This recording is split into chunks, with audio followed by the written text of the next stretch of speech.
ॐ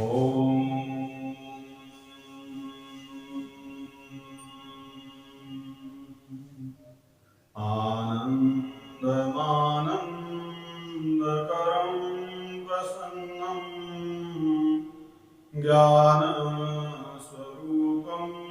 निजबोधरूपम्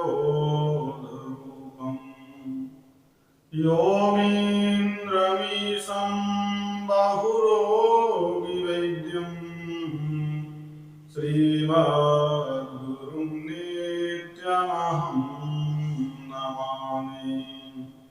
श्रीमद्गुरुं नित्यमहं नमामि।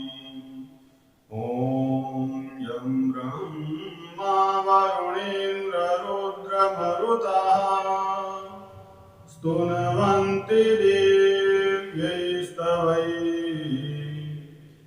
वेदैः साङ्गपरक्रमोपनिषदैः गायन्ति यं सामगा ध्यानावस्थिततद्गतेन मनसा पश्यन्ति यं योगिनो यस्यान्तं न विदुः सुरासुरगणाः।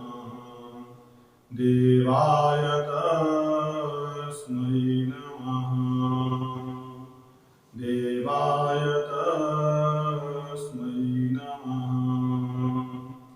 ॐ नारायणं नमस्कृत्य नरं चैव नरोत्तमं देवीं सरस्वतीं व्यासं ततो जयमुदीरये।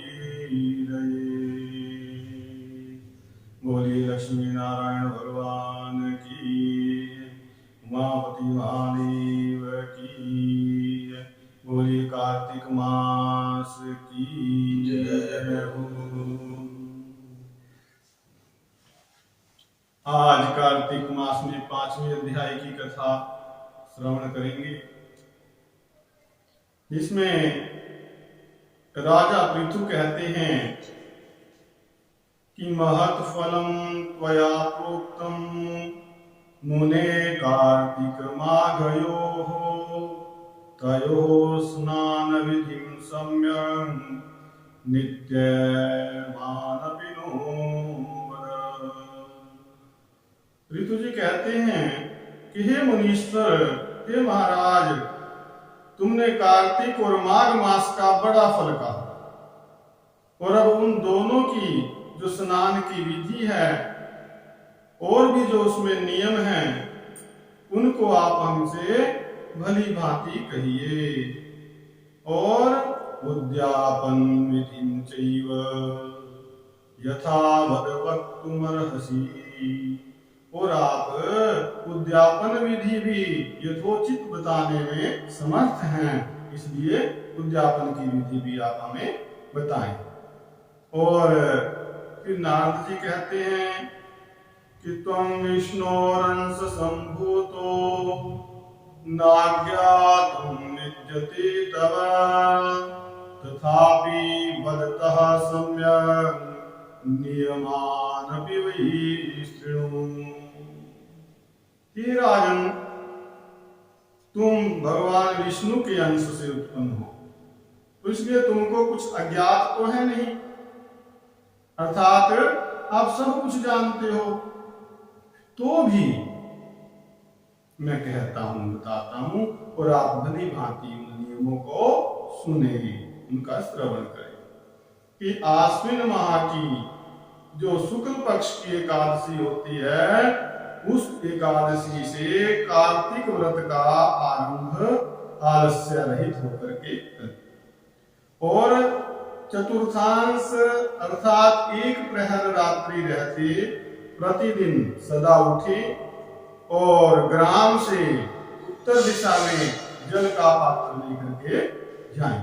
तो सबसे पहले सोच क्रिया के बारे में बताते हैं कि दिन में संध्या के समय कान पर यज्ञोपवीत स्थापित करके और उत्तर मुख करके भूमि में तृण बिछाएं और सिर को वस्त्र से ढांक लें। फिर मुख को यत्न से बंद करके थूकने और श्वास लेने से रहित होकर के मूत्र तथा मल का त्याग करें। रात्रि के समय यदि मल त्याग करना है, सोच करनी है, तो दक्षिण दिशा की ओर मुख करके मल त्याग करें। और फिर लिखा के गृहीत शिश्नश्चोत्थाय मृदुभिरभ्युक्षितैर्जलैः गंधलेपक्षयकरं शोचं कुर्यात् तदंत्रितः।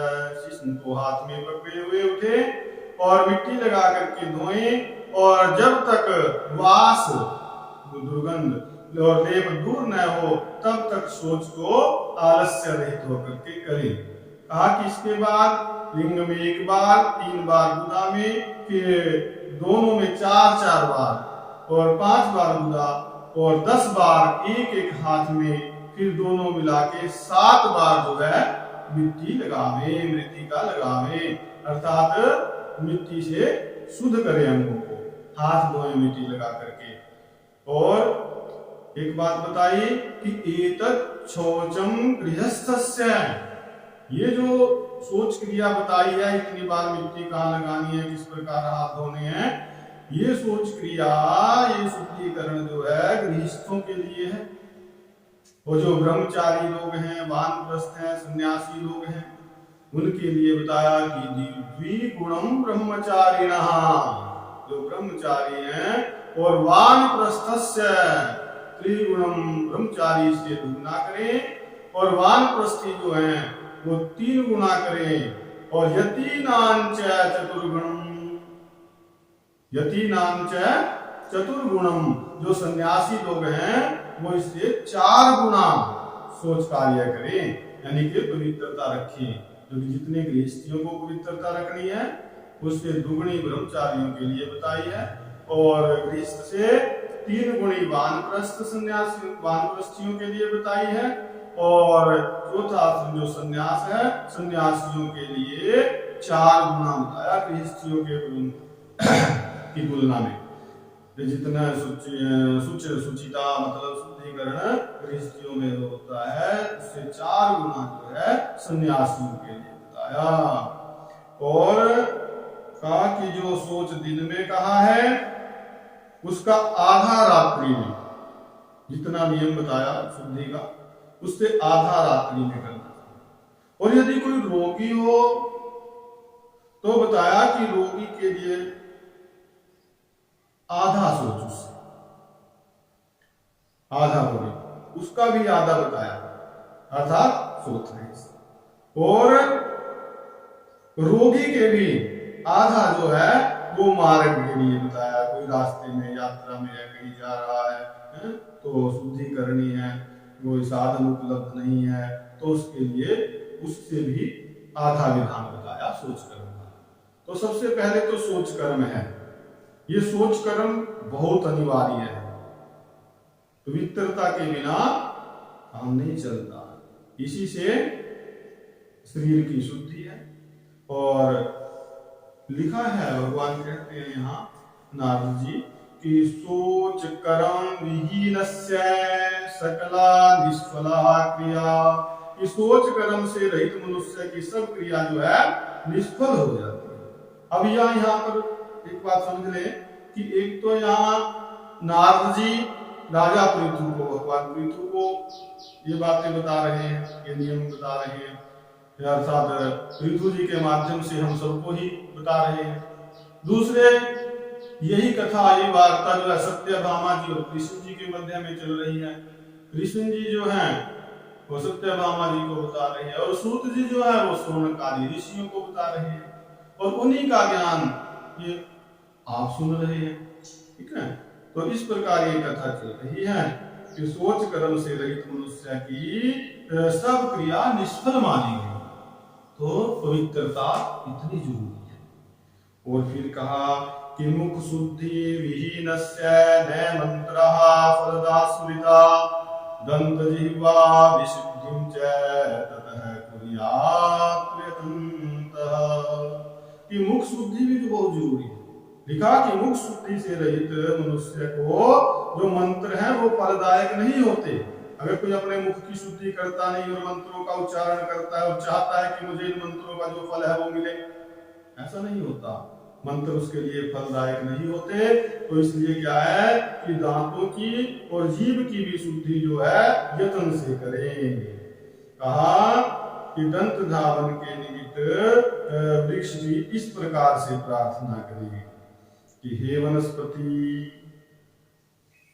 आयुर्बलम यशो वर्चः प्रजा पशु वसूनि च ब्रह्म प्रज्ञां च मेधां च त्वन्नो देहि वनस्पते।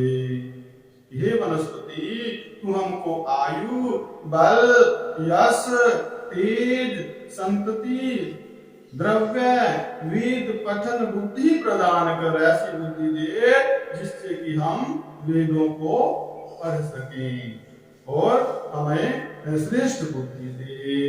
तो इति मंत्रम समुच्चार्य द्वादशांगुलमानतः समिधा क्षीर वृक्षस्य क्षयाहो पोषणं विना।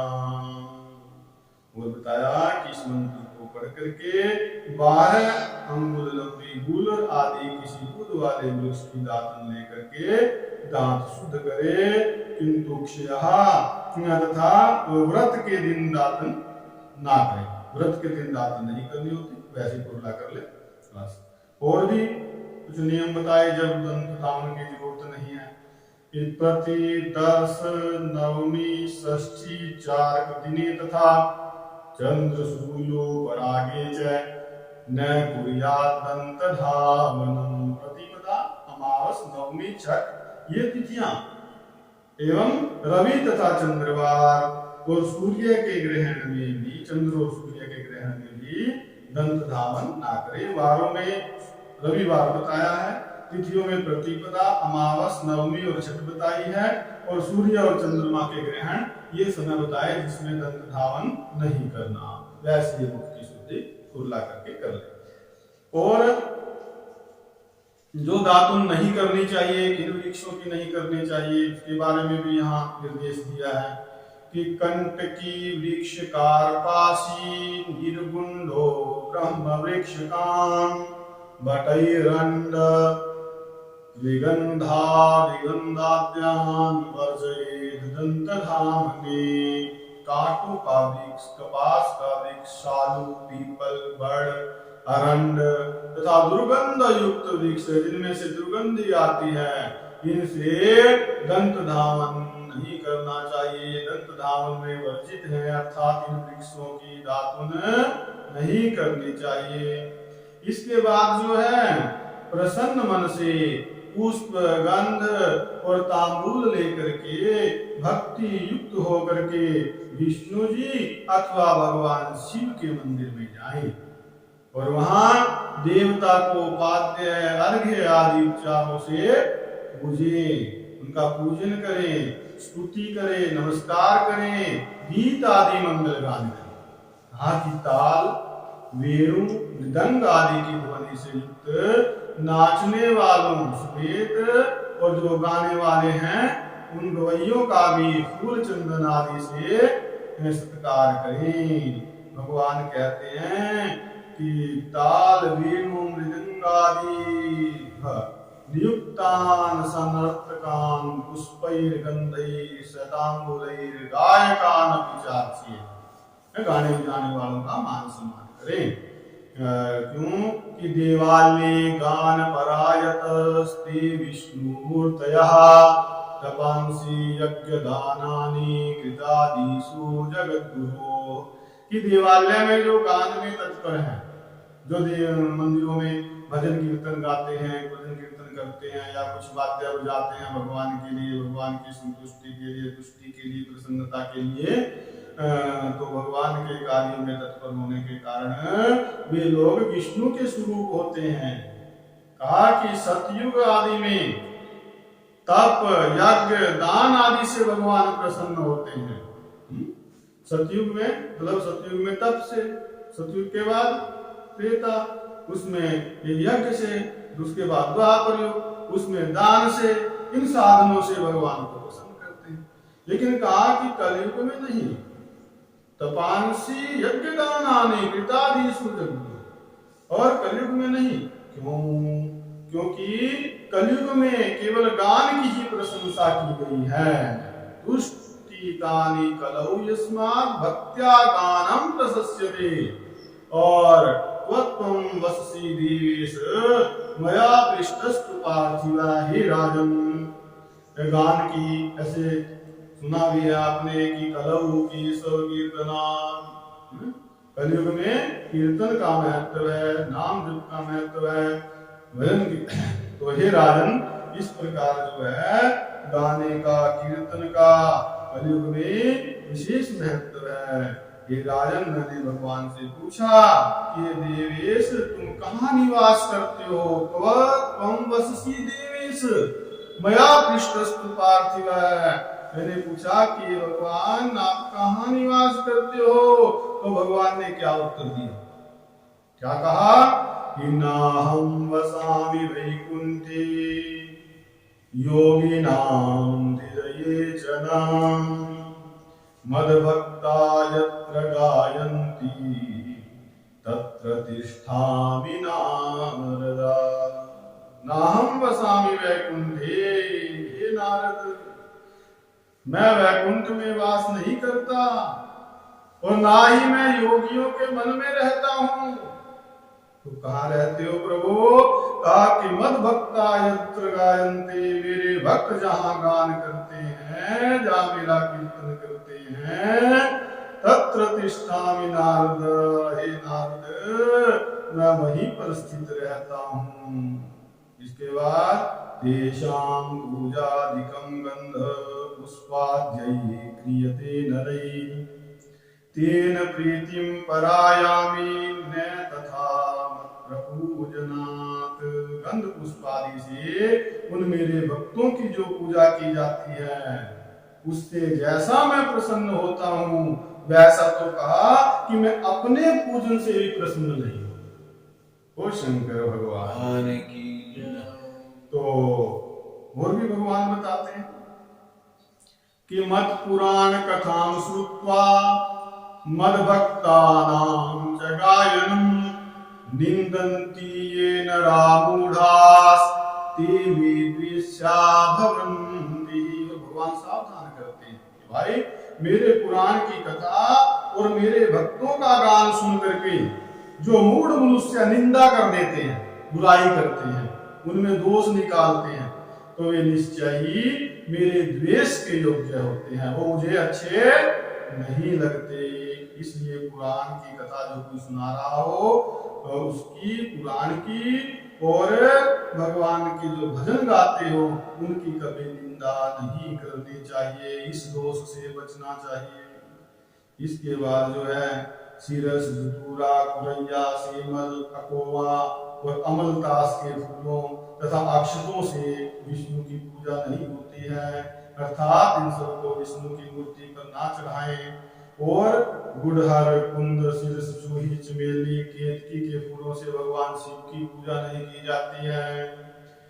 और एक बात बताई, विशेष ध्यान रखने की है कि गणेशं तुलसी पत्रैर्न दुर्गा चैव पूर्वया। गणेशं तुलसी पत्रैर्न दुर्गां चैव पूर्वया मुनि पुष्पैस्तथा सूर्यं लक्ष्मी कामो नार्चयेत। लक्ष्मी कामो न अर्चयेत, अर्थात जो लक्ष्मी की इच्छा रखने वाला मनुष्य है, वो तुलसी पत्र से गणेश जी की और दुर्गा से दुर्गा जी की पूजा ना करे। और वैसे ही बताया कि जो अगस्त का फूल है, वो सूर्य पर भी ना चढ़ाए। तो और बताया कि येभ्यो यानि प्रशस्तानि पूजायां श्रवणैतु एवं पूजा विधिं कृत्वा देवदेवं क्षमापयेत्। पूजा में जिन देवताओं के लिए जो पुष्प विहित हैं, तो उनसे ही पूजा विधि संपन्न करके और देव देव भगवान से क्षमा मांगते हुए कहना चाहिए। मंत्र दिया है क्षमा मांगने का, उसकी हिंदी भी है, कि मंत्रहीनं क्रियाहीनं भक्तिहीनं सुरेश्वर यत् पूजितं मया देव परिपूर्णं तदस्तु मे। कि हे सुरेश्वर, अर्थात सुरेश्वर का मतलब क्या है? हे देवताओं के स्वामी, जो मैंने मंत्रहीन क्रियाहीन और भक्तिहीन पूजन किया है, हे देव उसको आप पूर्ण करो, पूर्णता दो मेरे इस पूजन को, क्योंकि मेरे में न तो भक्ति है न ही सही क्रिया मैं कर पाता हूँ और बहुत मंत्रों का भी मुझे ज्ञान नहीं है, फिर भी आप मेरे इस पूजन को पूर्णता दो, ये है। और ततः प्रदक्षिणां कृत्वा दंडवत् प्रणिपत्य च पुनः क्षमाप्य देवेशं गायनाद्यं समापयेत्। इसके बाद जो है प्रदक्षिणा करके दंडवत प्रणाम करे और भगवान से अपराध क्षमापन करा के गान आदि समाप्त करे। तो विष्णु शिवस्यापि च पूजनम्, कहा कि विष्णु शिवस्यापि च पूजनं ये कुर्वन्ति सम्यक् निशिकार्तिकस्य निर्धूत पापाः सह पूर्वजैस्ते प्रयान्ति विष्णोर्भवनं मनुष्याः। जो मनुष्य कार्तिक की रात्रि में विष्णु जी तथा शिव का भली भांति पूजन करेंगे, भली प्रकार से ठीक प्रकार से पूजन करेंगे, वे मनुष्य अपने पुरुषों समेत पूर्वजों समेत पाप रहित होकर के वैकुंठ भवन को चले जाएंगे। बोलिए कार्तिक महात्म्य की जय। तो इसमें भगवान शिव के और विष्णु जी के पूजन का महत्व बताया, सोच विधि बताई और किस प्रकार से जो भगवान का भजन कीर्तन भजन करने वाले हैं, उनकी कथा कहने वाले हैं, उनका आदर सत्कार करना चाहिए, इस अध्याय में बताया गया है। और यहीं पर जो है 5वें अध्याय का विश्राम होता है। और शंकर भगवान की जय, लक्ष्मी नारायण भगवान की जय। बोलिए सभी देवी देवताओं की जय, सभी सिद्धों की जय, सभी संतों की जय, सभी भक्तों की जय। बोलिए अपने अपने गुरु महाराज की जय। धर्म की जय, अधर्म का प्राणियों में इस प्रकार जयकाराए वीर बजरंगी।